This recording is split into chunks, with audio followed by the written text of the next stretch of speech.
Madame, Monsieur, bonsoir, bienvenue dans ce journal. Voici le sommaire. La Direction générale de la Sûreté nationale présente le bilan de ses opérations ainsi que son programme d'action pour 2019 dans un rapport de 7 pages. La DGSN revient en détail sur toutes les opérations menées cette année.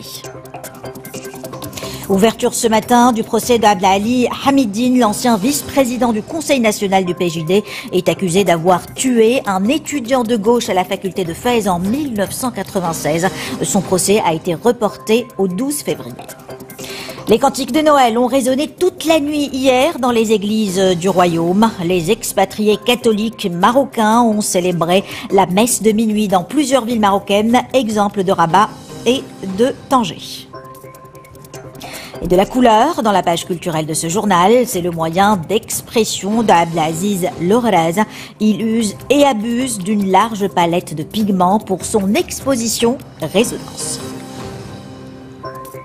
Plus de 554 000 arrêtés et 1,5 tonne de cocaïne saisie, ainsi qu'1,5 million de comprimés de psychotropes confisqués. La Direction générale de la Sûreté nationale a présenté le bilan de ces opérations pour cette année. Un bilan circonstancié qui s'étend sur 7 pages avec des statistiques à l'appui. Les chiffres publiés sont nombreux. Nous leur consacrerons différents reportages dans nos prochaines éditions.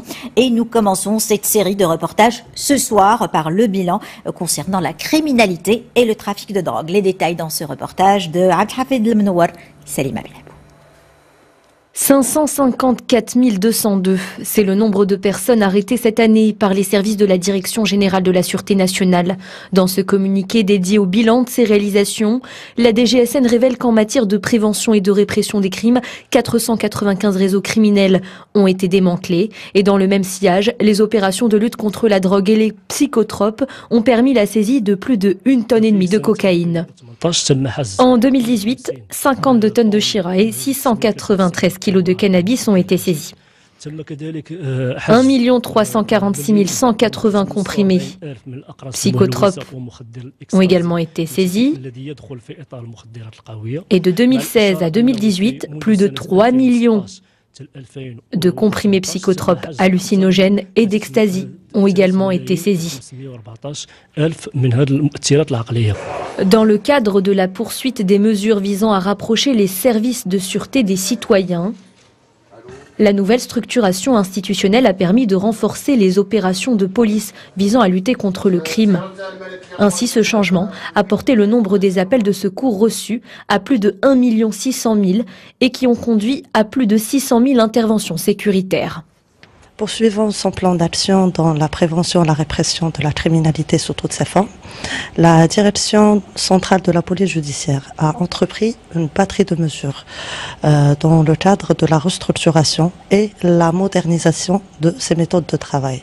Cette restructuration s'est traduite par la création de 2 brigades anti-gangs au niveau de Salé et au niveau de Rabat. Et dans le domaine de la coopération sécuritaire internationale, les services de la DGSN ont pris des mesures d'exécution de 80 commissions rogatoires internationales à l'étranger, dont 44 en lien avec des affaires de trafic de drogue et de psychotropes et de blanchiment d'argent.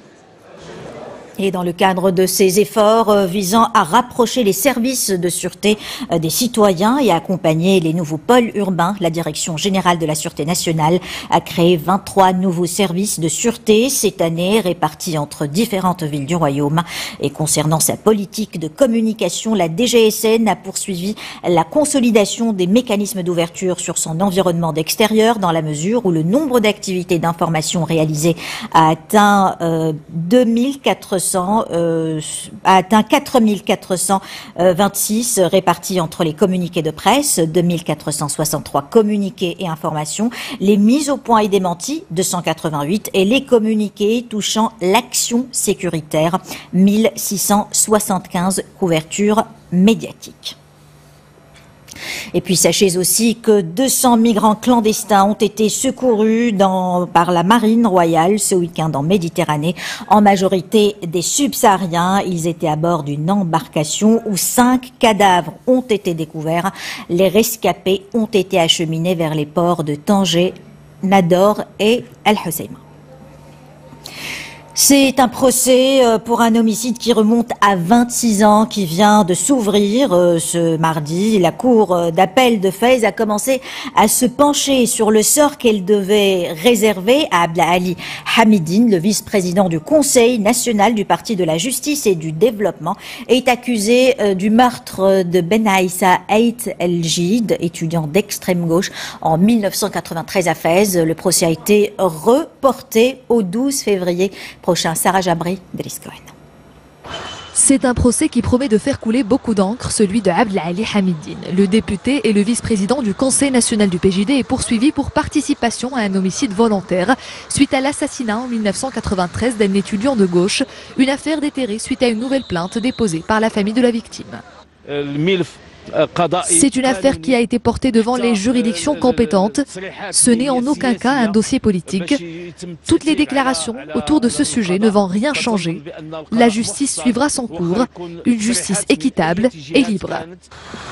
Pour rappel, cette affaire avait valu à Abdelali Hamidine 2 ans de prison ferme en 1994. Une plainte avait par la suite été déposée auprès du procureur général qui l'avait classé sans suite en 2012, avant que le juge d'instruction ne prenne la même décision en 2013. C'est une démarche sans aucun élément nouveau. Personne ne peut être poursuivi et jugé pénalement en raison des mêmes faits. Et nous allons le plaider tout au long de ce procès. D'ailleurs, nous possédons tous les éléments et preuves nécessaires. Aussitôt ouvert, le procès sera finalement reporté pour permettre à la défense de prendre connaissance du dossier. La première audience aura lieu le 12 février prochain. 6 millions de personnes ont été admises cette année au service des urgences sur tout le territoire national. Ce nombre élevé a motivé le plan de mise à niveau de grande envergure lancé par le département de tutelle aujourd'hui. À l'hôpital Prince Moulay Abdallah à Salé, une centaine de nouvelles ambulances seront mobilisées. Plus de 180 professionnels des urgences ont été recrutés. Au programme aussi la réhabilitation de plusieurs infrastructures et l'achat de nouveaux équipements médicaux. Malgré tous les efforts consentis pour promouvoir la situation de la femme marocaine, le Maroc semble avoir du mal à avancer dans la réduction des écarts entre les sexes. Il pointe en effet à la 137e place sur 149 pays couverts par un classement du Forum économique mondial. Toujours selon la même étude, c'est l'Islande qui figure en haut du podium. Reykjavik a réussi à combler l'écart entre hommes et femmes à 85%. Mehdi Soufiane et Abdelhamid Morabit. Si le Forum économique mondial constate de réelles avancées vers l'égalité homme-femme au Maroc, son dernier rapport précise néanmoins que le chemin reste encore long. Sur les 149 pays étudiés, le Maroc est en effet à la 137e place. Une étude exhaustive ayant examiné les inégalités dans plusieurs domaines, monde du travail, éducation, santé et politique.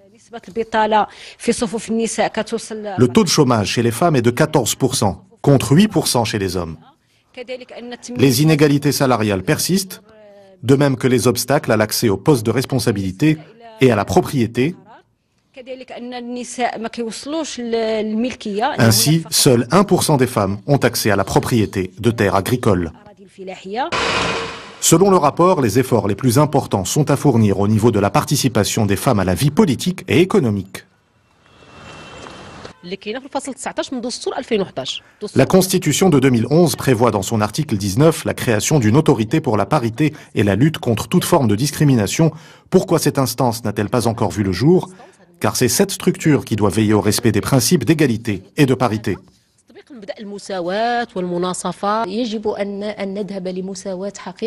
Nous devons aller vers une réelle égalité entre hommes et femmes.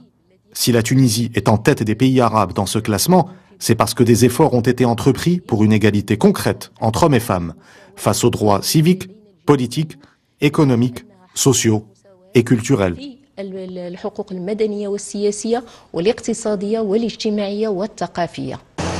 Le rapport souligne aussi que le Maroc a réussi à réduire les inégalités entre hommes et femmes dans l'accès à l'éducation, mais que des écarts importants persistent dans le domaine de la santé. Nous ouvrons la page internationale avec ce nouveau regain de violence à Tripoli. Au moins 3 personnes ont été tuées et 10 autres blessées dans une attaque terroriste contre le ministère des Affaires étrangères ce matin. Ce dernier a indiqué qu'il s'agissait d'une attaque suicide menée par des éléments terroristes, déchirés par des luttes de pouvoir et des rivalités tribales et minés par une insécurité endémique. La Libye est devenue un repère pour les djihadistes après la chute du régime de Muammar Kadhafi en 2011. Le groupe État islamique avait profité du chaos pour s'implanter dans de nombreuses régions d'où il a été chassé par le gouvernement d'union nationale en décembre 2016. Le bilan du tsunami qui a déferlé samedi sur l'Indonésie ne cesse de grimper. La vague survenue après l'éruption du légendaire volcan Krakatoa a fait 429 morts, 1485 blessés et 154 disparus. Elle a aussi rasé plusieurs centaines de bâtiments sur les côtes méridionales de Sumatra et l'extrémité occidentale de Java. Bon nombre de réfugiés ont trop peur pour rentrer chez eux. Les experts mettent en effet en garde contre le risque de nouvelles vagues mortelles due à l'activité volcanique. Et c'est justement pour toutes les personnes qui souffrent dans le monde, abstraction faite de leurs convictions religieuses, que la messe Urbi et Orbi du pape François a été adressée. En ce Noël, le chef spirituel d'1,3 milliard de catholiques dans le monde a prié notamment pour la Terre Sainte, la Syrie et le Yémen. Il a aussi appelé les fidèles à laisser de côté leur voracité consumériste pour réfléchir au sens spirituel de leur vie et au partage avec les plus humbles et les plus démunis. Et au Maroc aussi, dans toutes les cathédrales, la prière eucharistique a été célébrée hier par les expatriés catholiques. Les cantiques de Noël ont résonné toute la nuit. On pouvait même les entendre à des dizaines de mètres des églises qui se sont parées de leurs plus beaux atours pour célébrer la naissance du Messie. Reportage Youssef Lotfis, Dermenzina, récit Salim Abedabou. Partager un moment hors du temps. Dans la cathédrale Saint-Pierre à Rabat, plus aucun siège n'était disponible. 300 fidèles sont venus célébrer la nativité. La messe de Noël est un instant de communion qui débute toujours, comme le veut la tradition chrétienne, par quelques chants et prières.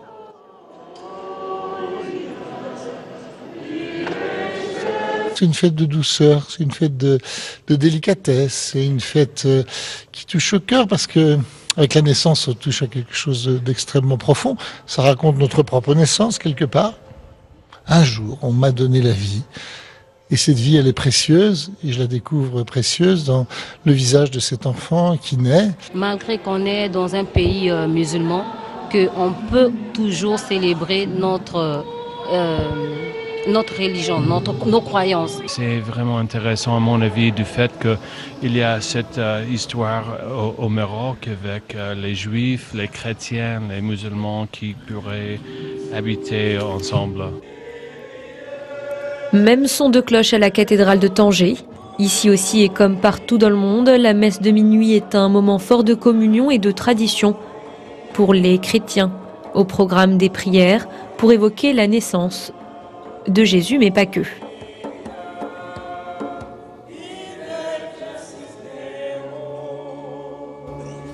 Que cette célébration aujourd'hui nous donne aujourd'hui la paix qu'on désire, la paix pour le Maroc, la paix pour toute l'humanité et le bien-être aussi, la bénédiction pour toutes les personnes de toutes les religions que nous désirons comme les chrétiens, comme les catholiques.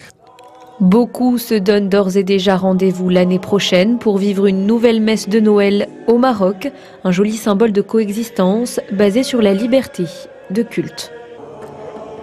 Et au Maroc, le christianisme est apparu à l'époque romaine. Il a été pratiqué durant 4 siècles par les autochtones avant de disparaître à la fin du 7e siècle. Aujourd'hui, comme vous venez de le suivre, la communauté chrétienne au Maroc est composée essentiellement d'expatriés africains, européens et américains. Ils pratiquent leur culte dans des églises en majorité fondées lors du protectorat français. Certaines jouxtent des mosquées. C'est le cas dans la ville d'Oujda. Reportage Oussama Oufrel, le récit Brahim Salaki. Une image symbole d'une ville cosmopolite et tolérante. une image symbole de liberté de culte au Maroc. L'église Saint-Louis d'Anjou, mitoyenne à la mosquée Fatima Oul-Banin, a été construite en 1911. Depuis, sur cette place, deux communautés aux croyances différentes se côtoient tous les jours. Le fait que ces deux édifices soient côte à côte, cela exprime une valeur commune, la tolérance. Une tolérance qui se lie à travers ce pluralisme. Ainsi, lorsque je regarde ces deux lieux de culte voisins, je constate que les Marocains sont un peuple naturellement tolérant. Cela fait partie de leur nature.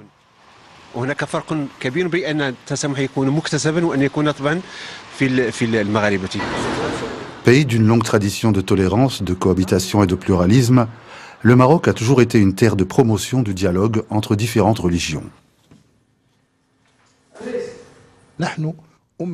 Nous sommes une communauté tolérante et ouverte au dialogue. Cela à partir de notre foi musulmane. Ceci ne provient ni d'un contexte conjoncturel ni stratégique, mais plutôt d'une réelle conviction. Ainsi, les chrétiens et les juifs ont toujours été respectés dans le monde musulman, particulièrement au Maroc. Ils ont toujours vécu parmi nous. Ils ont pratiqué leur tradition, leur religion. Ils étaient médecins, commerçants, et ceci en toute tranquillité. J'apprécie ici que dans ce pays, on insiste sur ces vertus d'accueil, de tolérance, de respect, ce travail qui se fait pour permettre à des gens de différents pays et de différentes religions à vivre leur foi, vivre leur religion. C'est-à-dire, au fond, à travers tout ça, je vois un peuple marocain dont la conscience grandit, que nous sommes tous frères. Chaque jour, sur l'avenue principale de la ville d'Oujda, l'image du clocher de l'église se mêle à celle du minaret de la mosquée. Un magnifique symbole de tolérance. Le Maroc compte une trentaine d'églises qui sont toujours en activité. Des lieux de culte où quelques 30 000 fidèles célèbrent la messe au moins une fois par semaine. Et ces églises sont aussi fréquentées par les touristes qui affluent au Maroc en masse durant la période de fin d'année. La ville d'Agadir est l'une des destinations privilégiées, et cela tout au long de l'année. Le nombre de nuitées touristiques enregistrées durant les 10 premiers mois de cette année a dépassé les 4,5 millions, ce qui représente une hausse de 13% par rapport à 2017.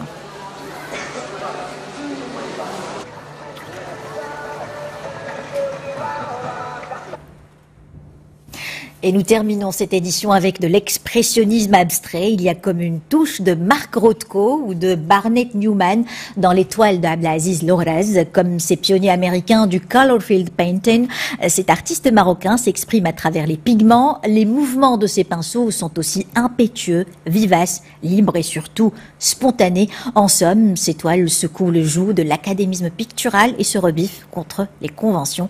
Vous pouvez les découvrir jusqu'au 31 décembre à Rabat. Reportage Mohamed Kant, RSI Madi Soufiane. À travers ces toiles, Abdelaziz Lohraz explore toutes les possibilités du jeu des couleurs. Des œuvres abstraites exprimant beauté et poésie, et une exposition au nom évocateur, Résonance. J'ai choisi le mot de résonance car il décrit une certaine musicalité, mais au sein d'une catégorie artistique, celle de l'art abstrait, à travers la couleur, la forme et la matière.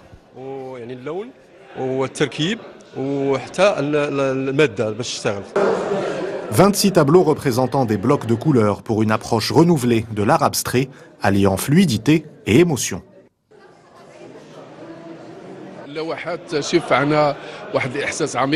Ces toiles témoignent d'une réelle profondeur.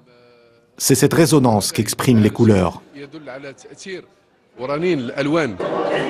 À travers les couleurs et l'abstraction, l'émotion prend forme et la résonance se déploie grâce à ces toiles que le public pourra admirer à Rabat jusqu'au 31 décembre prochain. Et c'est la fin de ce journal dont je vous rappelle l'une des principales informations. Plus de 554 000 personnes arrêtées, 1,5 tonne de cocaïne saisie et plus d'1,5 million de comprimés de psychotropes confisqués. La Direction générale de la Sûreté nationale a présenté le bilan de ces opérations pour cette année. Un bilan détaillé qui s'étend sur 7 pages avec statistiques à l'appui.